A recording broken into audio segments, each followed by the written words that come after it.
안녕하세요. 뉴스와 사람들입니다. 매불쇼에 유시민 작가의 출연이 예고된 15일 골석 기자는 이렇게 밝혔습니다. 무서운 것은 유시민 작가의 우려, 조언, 경고 등은 대부분 현실이 된다는 것.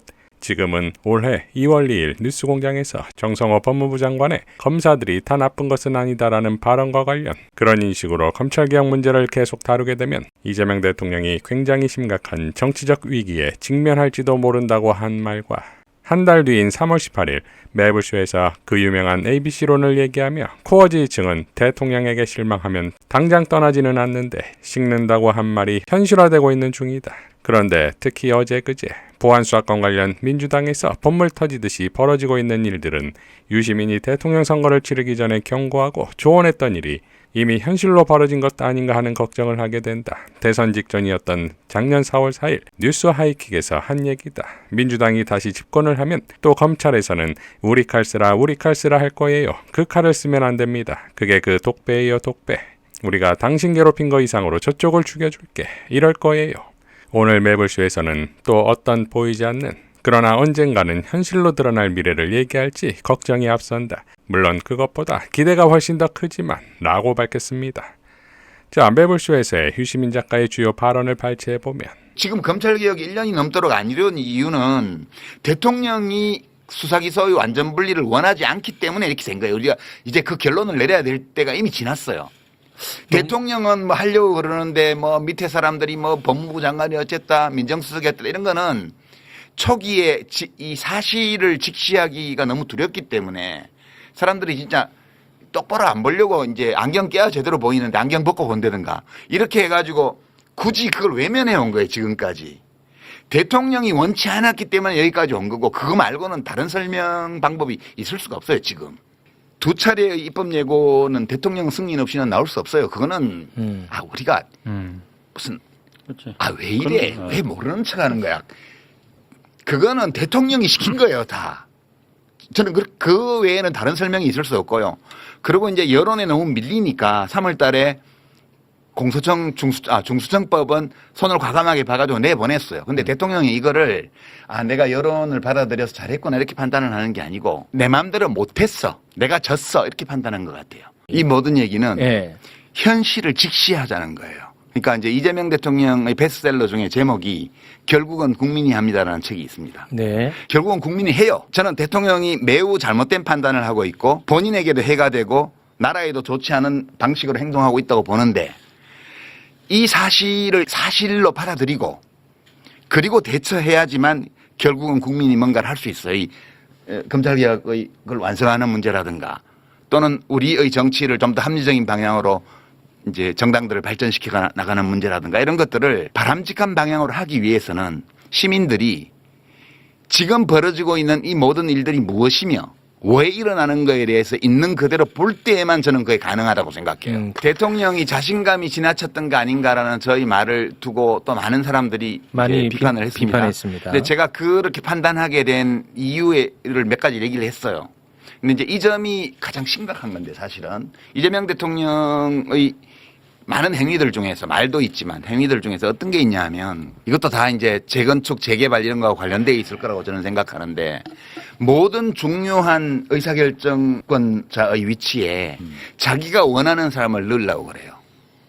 그래서 이제 무슨 일이 벌어졌냐면 가만히 보면 서울시장 민주당 후보 경선을 불공정하게 만들었어요. 대통령이 SNS에 정원호 씨를 띄워가지고. 그 불공정 경선이에요. 대통령이 밀었잖아요. 대통령이 하면 안 되는 거예요. 원래. 그렇게 하면 안 돼요.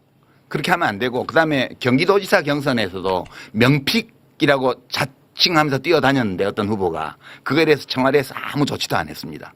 조정식 의원이 하반기 국회의장에 도전할 거라는 거는 만인 공지의 사실이었어요. 네, 맞아요. 근데 그 사람을 그 정치인을 정무특보를 시켰습니다.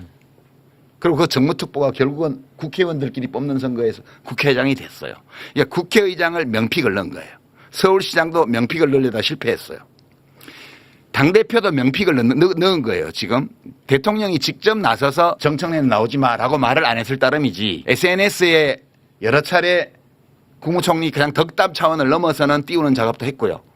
그다음에 친명 호소인지 진짜 친명인지 모르겠지만 많은 민주당의 정치인들, 대변인, 대변인단에 속해 있는 비평가들 이런 사람들이 정청래 불출마해야 된다는 걸 공개적으로 쭉 얘기를 했습니다.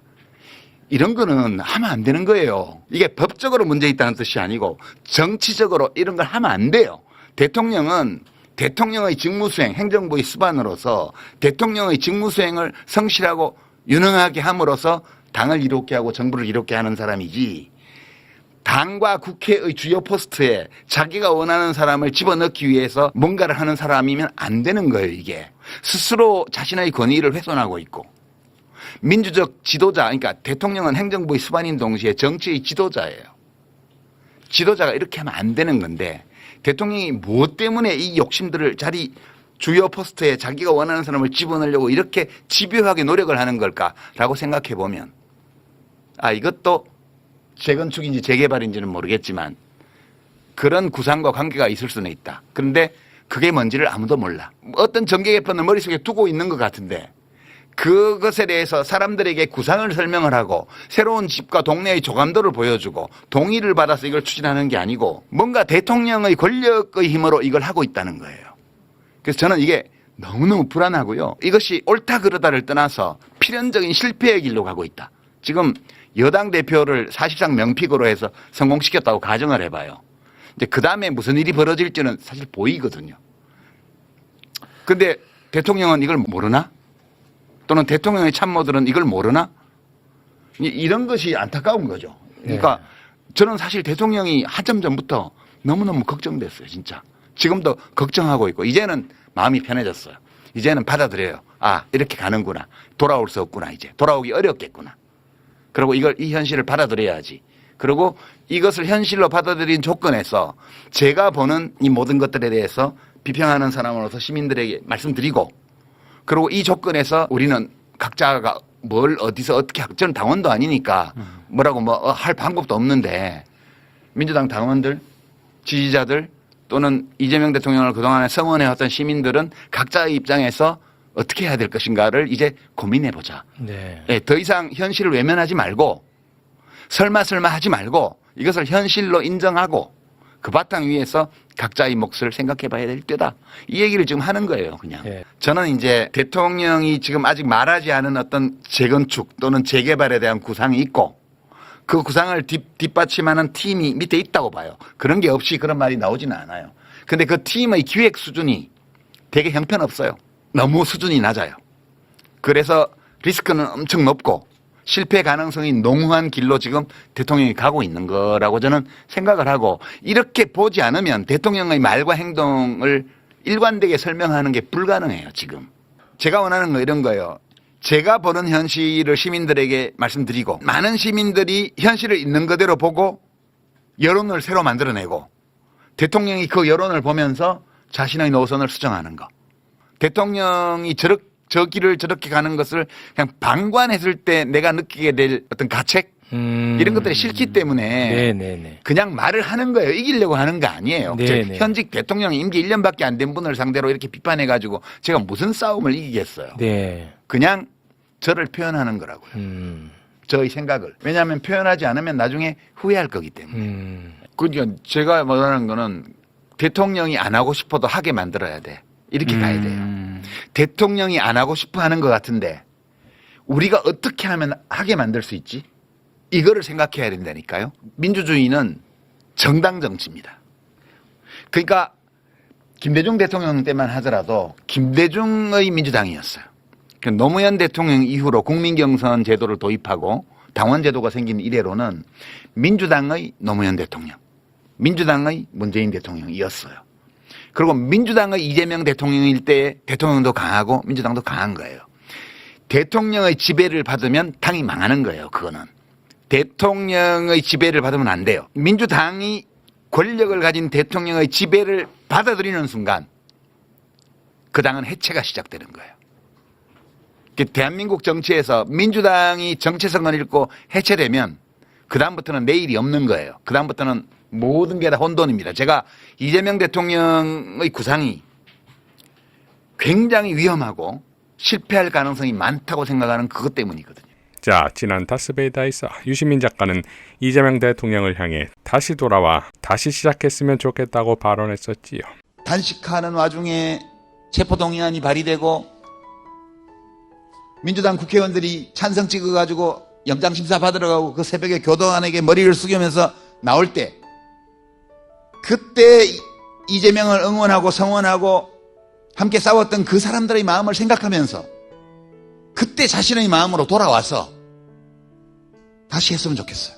그러나 오늘은 돌아오지 못함을 인정하면서 나중에 후회가 될까봐 말한다 했지요. 즉 유시민 작가의 눈에는 미래가 그려졌겠지요. 이제 이재명 대통령이 자신의 마음을 돌릴 수 있도록 민주당원과 민주시민이 나설 때인 것이고 그 시작은 보안수사권 완전 폐지이며 그 정점은 8.17 전당대회가 될 것입니다. 이상 뉴스와 사람들이었습니다. 시청해 주셔서 감사드립니다.